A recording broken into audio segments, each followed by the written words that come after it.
But until then, we'll just go ahead and get started. So I want to first welcome you and see if you had anything that you wanted to say before we get started with the students' questions. Yeah, absolutely. So thank you. Once again, my name is Senator DeAndrea Salvador. It's a pleasure to be talking to you all. So just to give you a quick little bit about the area I represent. So there are 5 state senators that represent Mecklenburg County. So I'm one of the 5 from the Mecklenburg County delegation.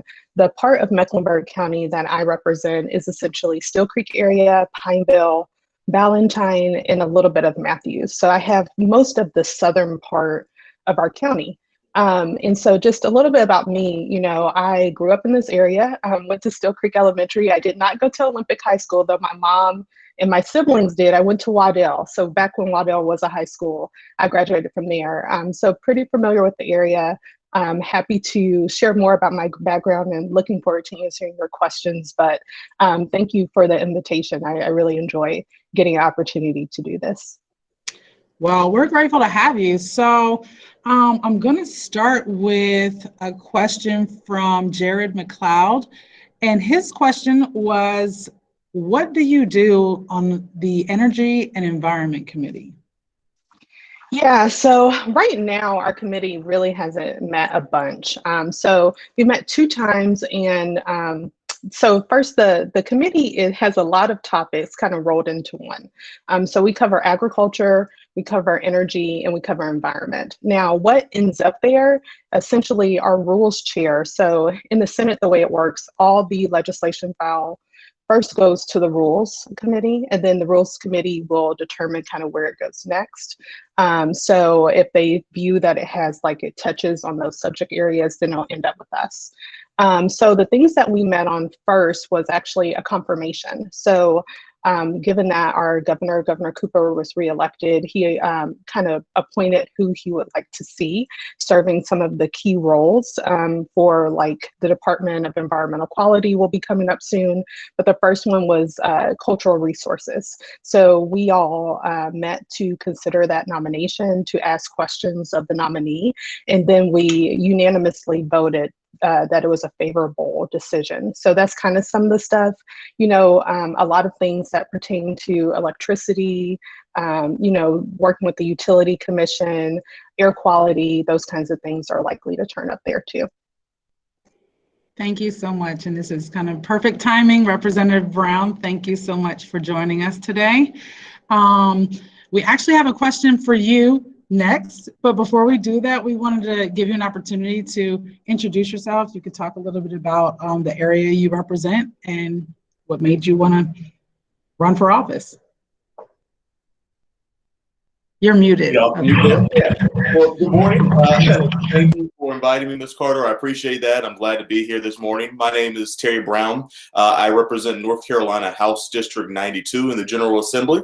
So House District 92 goes from essentially Bank of America Stadium, West Morehead area, all the way down south, West Boulevard, past the airport, and encompasses all of the Steel Creek area. So it's a very big area that has very diverse, different geographic regions, but I'm looking forward to representing this area in the General Assembly.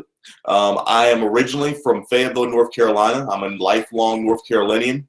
I moved to Charlotte to go to college at UNC Charlotte, proud 49er, like Senator Salvador is as well, and fell in love with the city. So after law school, I moved back and got involved with the community, with the local bar association and the black lawyers here. Really got involved with my neighborhood association, Historic Camp Green, and working towards some consumer protection issues on a pro bono basis with them. And from that really made me start thinking about getting involved with public service in the higher level there. Thank you so much. So the next question that we had on our list is from Elena in my First Block class. She wants to know from you, Representative Brown, in what ways do you think our schools need to change, and how can the North Carolina General Assembly contribute to the improvement of schools? Yeah. So that's a really good question, and it's a big question.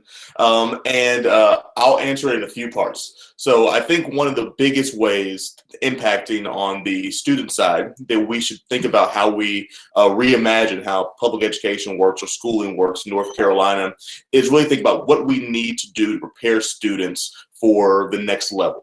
So I am a big proponent of workforce development training, making sure that students have access to career readiness programs, really thinking about how we can focus on, what are you going to do? There's multiple paths now that we realize that students can take after graduation. College readiness preparedness is a huge path.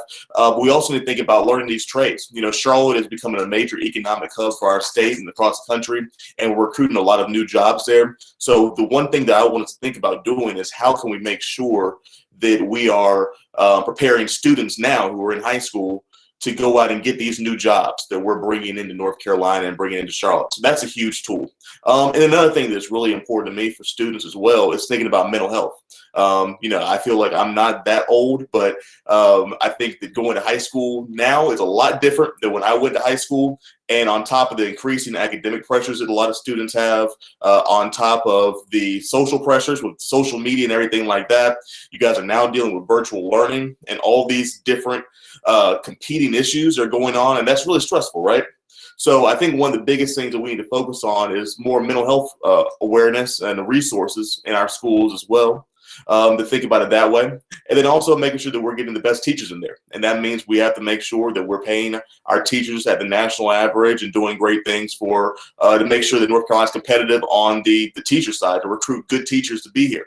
Because I understand what it's like to sit in a class with a teacher who doesn't want to be teaching, and that's not fun. That's not fun for the teachers, not fun for the students, and we need to make sure that we're getting the best teachers in there, and we've got a lot of them. So that's I guess a overview of that question. I hope it answered it for you. That's the only answer I needed to hear. No, seriously. Thank you so much for recognizing Ann Olympic as some of the best teachers I've ever worked with. And this is my third state that I've taught in. So I've been nothing but impressed. And I can't wait to send my kids to this school specifically because we have such a great team of teachers. The next question is for both of you. Nathaniel wants to know, what does a normal workday look like for you?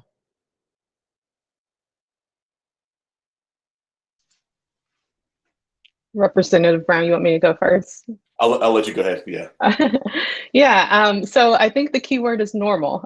There is not necessarily a certain set schedule at the General Assembly. Things can move very quickly. I almost equate it to like standing on sand. Like the ground is stable, but things can just pivot pretty quickly.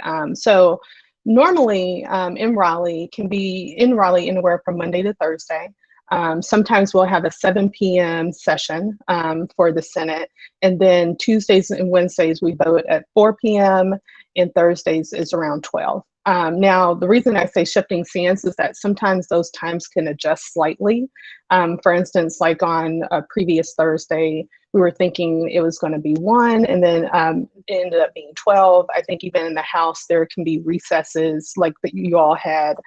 So the schedule itself can change. Now, what I'm doing is really meeting with a lot of folks. So I meet with constituents. A lot of people may come if they're having issues with unemployment, or if they have a concern, or if they want me to consider legislation. So I spend a lot of time making sure that our office is open and hearing the needs of people so we can figure out how to address it.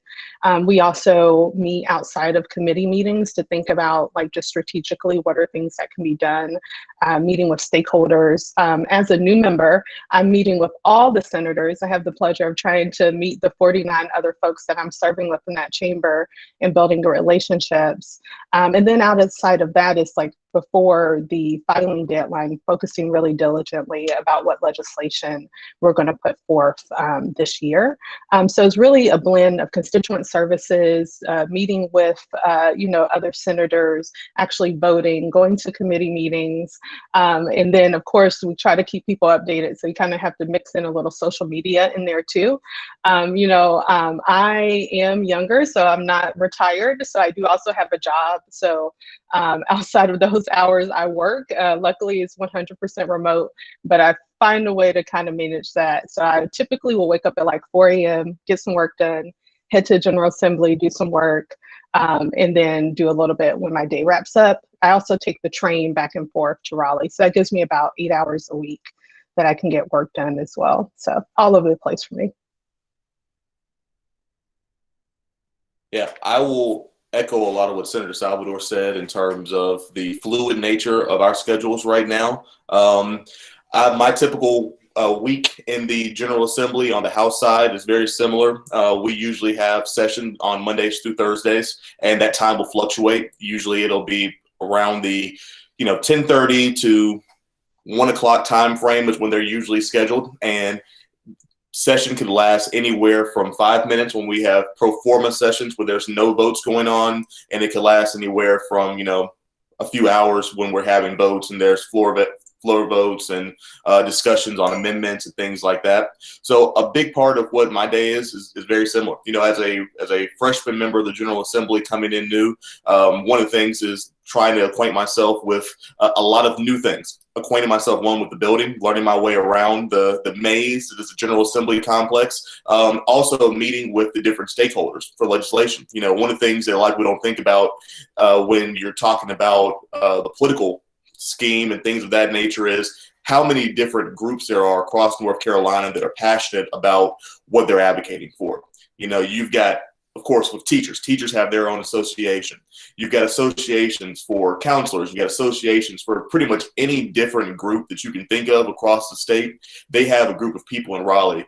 And I really wanted to take time to at least, 15 minutes when they request time to meet with me, to meet with them, learn about their priorities, see where we agree or see where we disagree on things. So I'm able to think about that. So there may not be legislation before me today that's affecting that group, but if there ever is a day where legislation comes up that's going to be affecting them, I want to be able to know, this is what their priorities were, or at least this is a contact person that I can pick up the phone or send an email to and call to really say, hey, we've got this bill, it's going to impact you all. What are your thoughts? So that will really help help my decision-making process. Also really trying to meet with as many members of the General Assembly as I can as well to get to know them. I've got a little bit more of a disadvantage as Senator Salvador does. We've got 120 members of the House, but it's been helpful to meet with as many of them as I can on both sides of the aisle there to learn about what kind of legislation they've crafted in the past and how that's going to impact the work that I'm doing right now. And then really thinking about drafting my legislation, working with bill drafting. We've got a great staff at the General Assembly that'll help you craft your bills. They'll do fiscal analysis for you, running the numbers, and all types of different resources and tools you can do to really make you think about what you're working on, who's done it before, how you can tweak it to make it a little bit different, a little bit stronger. So that's a big part of it. And then finding time for my day job. The General Assembly, while it is a full-time job to anybody who's in the General Assembly, it's considered a part-time job to the state. And that means I still keep my day job as a lawyer. So I still try to find time to do work for my clients throughout the day. Very similar to DeAndrea, I wake up early in the mornings and I'm up late at night trying to do my work, and we're trying to figure out scheduling to figure out, if we can block off hours of the day where we can focus on work. But, when I'm in Raleigh, my priority really is my constituents and the work that I'm doing there. So if that has to come in to take a higher up on my schedule, then it will, and I'll just have to make up that work on a later time. Thank you. So I'm looking at the list there. The list of questions has grown, and because I know that our class period ends at 9:15, I'm going to try to combine them. But I have an easy one, and this one's for you, Representative Brown. Dominic wants to know, is that a Lego Millennium Falcon in the background?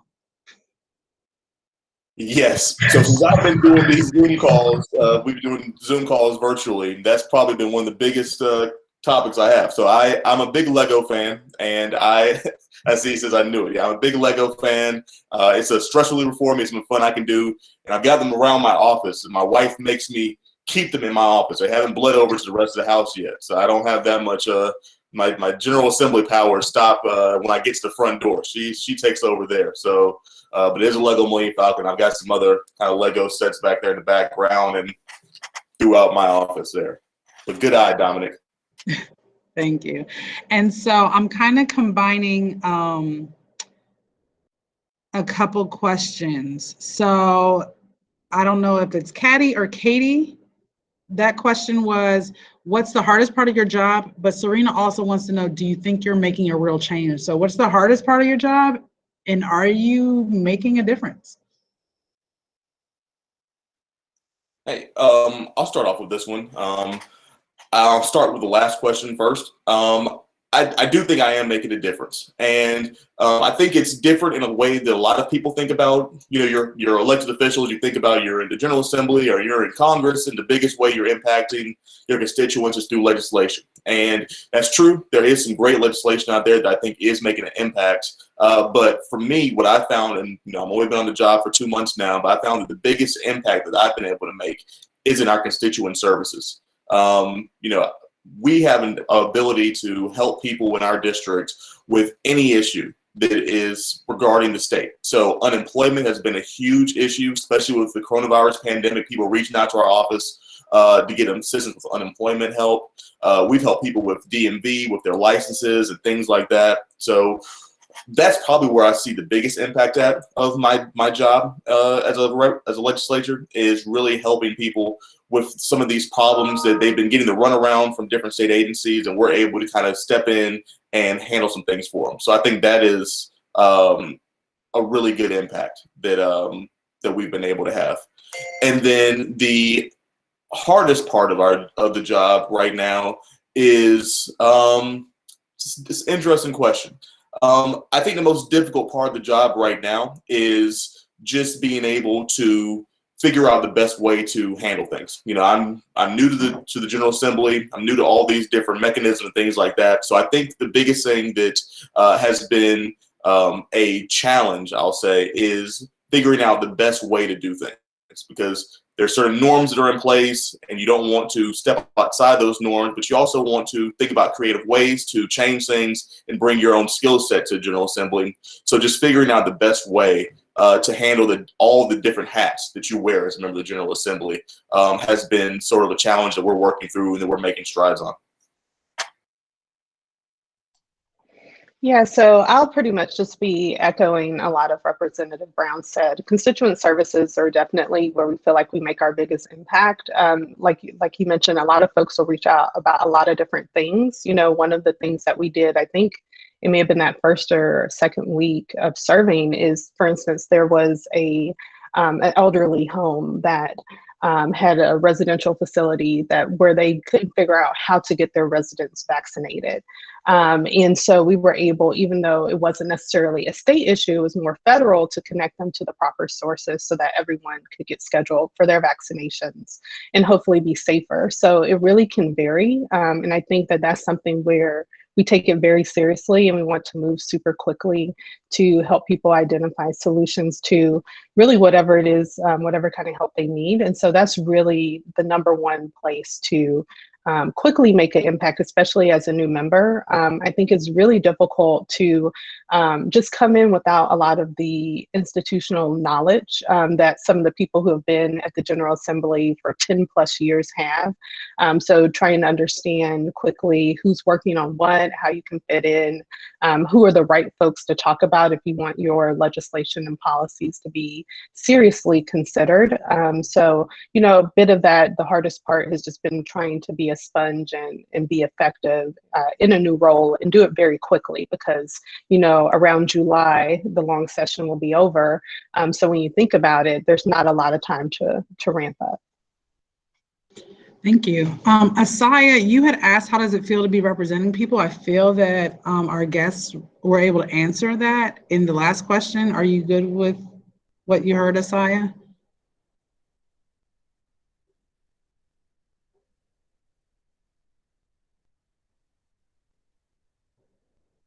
Maybe she stepped away. I'm going to go with yes.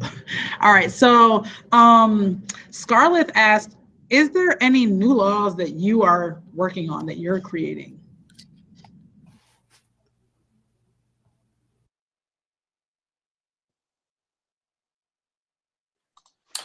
DeAndrea, do you want to go ahead and go first? No, we can, it's up to you, whichever. Would you like to? I went first on the last one. I'll let you go first on this one. Okay, awesome. So yeah, there's quite a bit, and a bit of like that timing really depends on how much stakeholder engagement we have to do. So for instance, we're going to be introducing some legislation called the Crown Act that actually be introduced both in the House and Senate at the same time. Is a law against discrimination on the basis of hairstyle or texture. So there's been a lot of outstanding work on that that's been ongoing for really years. So we're able to kind of pick up and build upon some of that great work. So that will be coming out more quickly. We're also going to be doing something on Black maternal health and those kinds of things.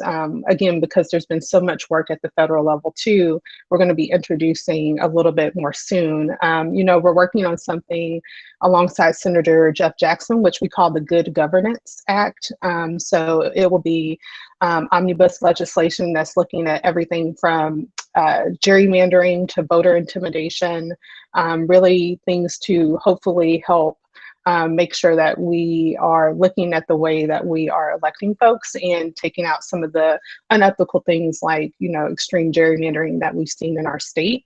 Of course, I'm doing a number of things or planning a number of things for energy. You know, one big thing for me that we're introducing we'll be looking at some resiliency measures. You know, that's a big one. We've seen some really terrible things that have happened in Texas.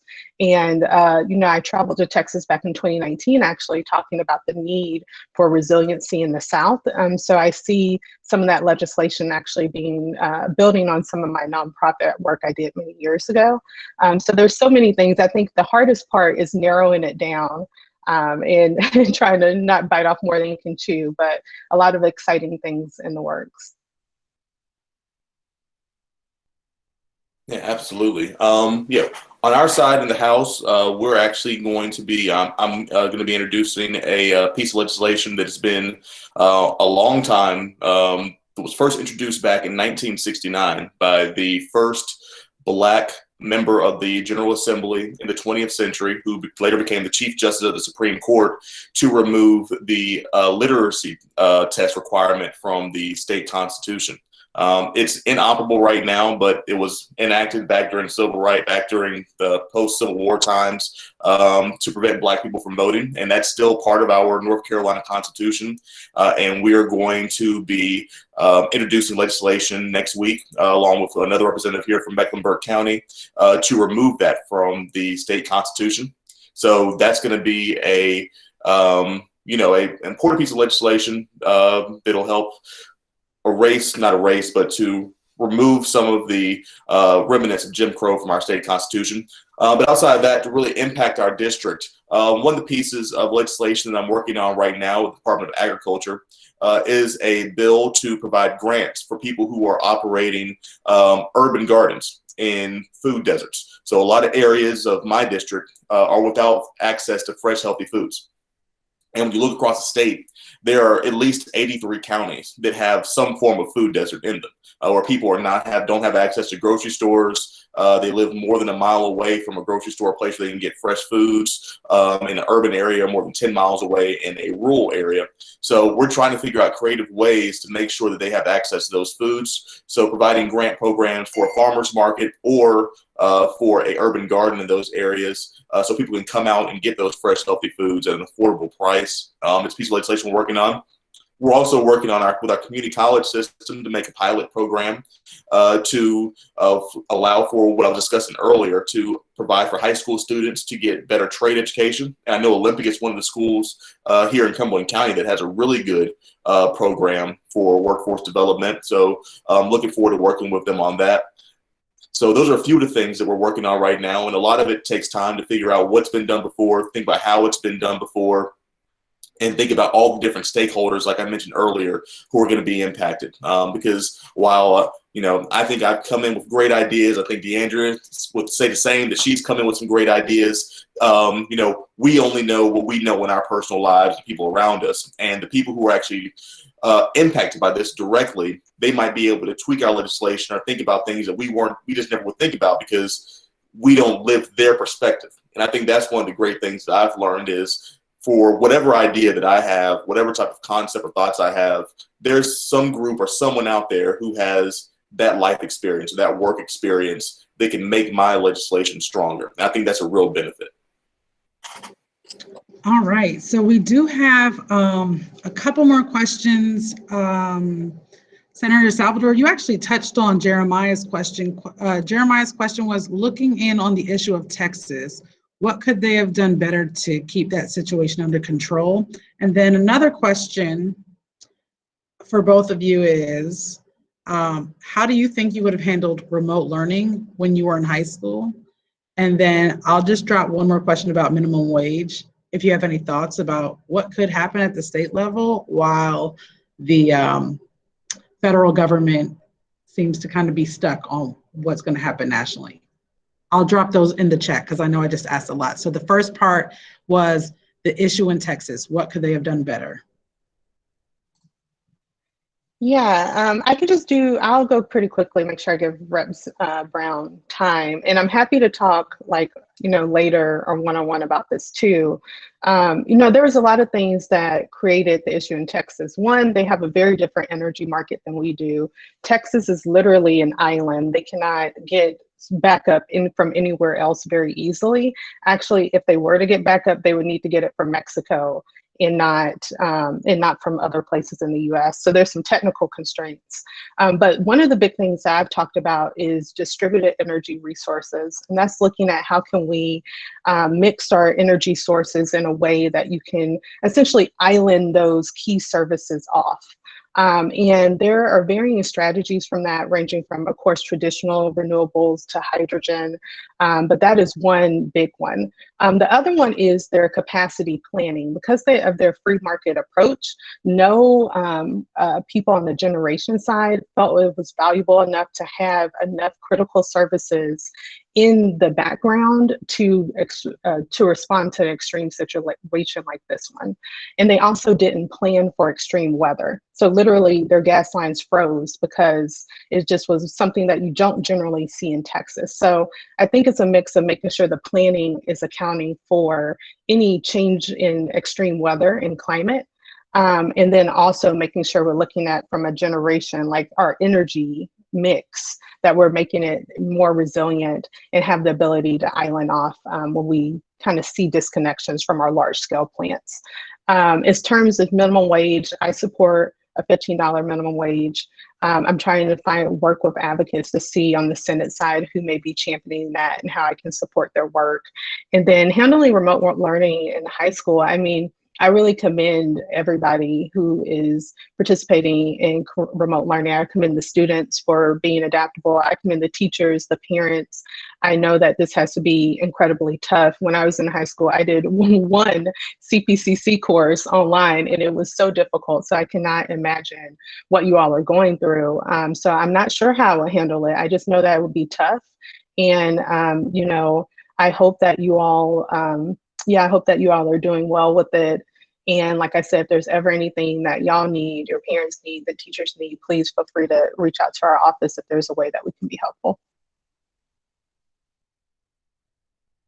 Yeah, I will answer quickly as well. I don't want to go too much more into the energy question with what's going on with Texas. I think DeAndrea did a great job of answering that. I sit on the Energy and Public Utilities Committee and the journalists in the House for North Carolina. And I think one of the big things that I've kind of learned in my time on that committee and seeing what's going on in Texas is, we talk a lot about the regulations that are in place. DeAndrea mentions a little bit in terms of where, essentially Texas is very much of a free market state and very much of deregulations and things like that. And that's really what came back and bit them on this in terms of not having to do certain things, not having prepared for cold weather that you might have to do if you were to regulate some of those things. So I think it was just for lack of a better term, the perfect storm of all these issues converging on it at one time that impacted Texas. So,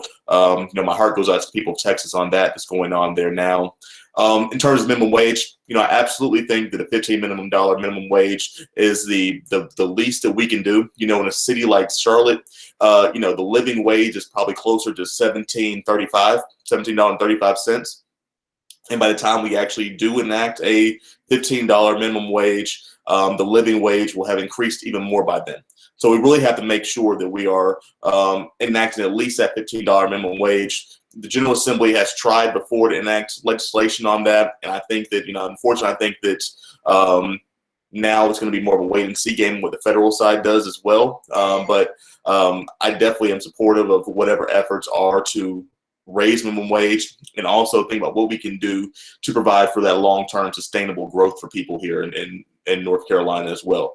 Thinking in terms of how we're going to be able to handle housing, which is a big issue. Thinking of how we're going to be handling jobs that are moving into North Carolina. So all those go into our wages as well. And then the last piece, remote learning. I think that you guys are doing a great job at what you're doing. Your teachers are working hard. I'm proud of all the students who are committed to staying on. And I know it's difficult waking up and just staring at a computer screen and learning that way. I know that I'm getting fatigued from Zoom meetings that I have throughout the day. So I can't imagine how difficult that is to learn through that. So I really want to applaud all of you guys for sticking with it and doing the work that you have to do despite the circumstances. And to our teachers who are also doing the work that they have to do. I know you guys all want to be in person together, and the current circumstances are preventing that in a lot of ways. But if there's anything that I can do to be of assistance, I definitely want to make myself available. Ms. Carter has my information, and I'd be happy to reach out to anybody and their parents to talk about whatever issues you guys have and help on all of this. But the remote learning, I hope I can handle remote learning as well as you all are able to handle it right now. Thank you so much. I want to thank the students who listened, and the students. There were, I don't know how many questions we got answered in 30 minutes, and that was pretty incredible. So thank you also to our guests for being able to, tackle all those questions. We covered a lot in such a short period of time. I also want to thank you for carving out a piece of your day, because I know that this is like a second full-time job, and just like teachers, it's not well paying either. So we really appreciate it. Hope to call you Friends of Olympic and have you come back again sometime. Thanks so much. Y'all have a great day. Thank you. Again. Thank you guys all. All right. Bye, everyone. All right.